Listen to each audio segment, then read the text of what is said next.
Moving on. మత్తు ఓడ వెనుక అసలు కథ ఏమిటి? ఎన్నికల ముంగిట విశాఖ డ్రగ్ రాకెట్ ప్రకంపనలు రేపుతోంది. ఉత్తరాంధ్ర డ్రగ్ కారిడార్గా మారిందా?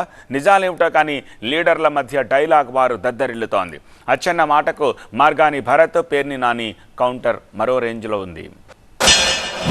ఉత్తరాంధ్ర ప్రజలకి రాజధాని అని చెప్పి డైవర్ట్ చేసి 5 సంవత్సరాలు జగన్మోహన్ రెడ్డి గ్యాంగ్ విశాఖపట్నాన్ని డ్రగ్స్ కేంద్రంగా మార్చినటువంటి విషయాన్ని ఘంటాపథంగా తెలియచేస్తున్నాను.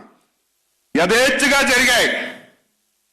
అధికారం ఉంది, పోలీసుల సహకారం, వాళ్ళ నాయకుల సహకారం, అందరి సహకారంతో రాజధాని అని చెప్పి మనకు మభ్యపెట్టి డ్రగ్స్ వ్యాపారాన్ని విశాఖపట్నంలో చేసుకున్నాడు.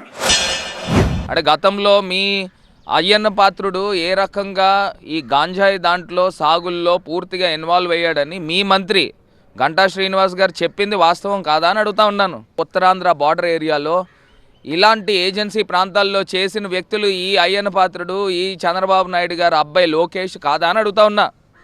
ఇవాళ తీసుకొచ్చి ఆంధ్రప్రదేశ్ రాష్ట్రం పైన ఒక బ్రాండ్ ఇమేజ్ పైన ఈయన తీసుకొచ్చి ఈ రకమైన నిందలేయడం ఎంతవరకు కరెక్ట్?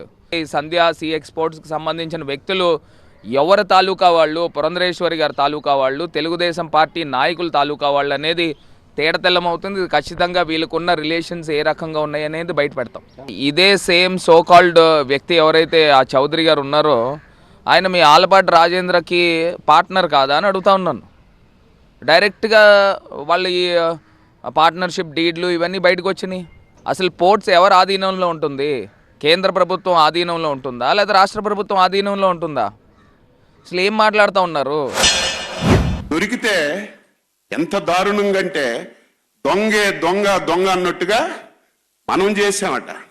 మనకు పాత్ర ఉందట. సిగ్గు లజ్జ అసలు లేకుండా ఇష్టం వచ్చినట్టుగా మాట్లాడుతున్నారు.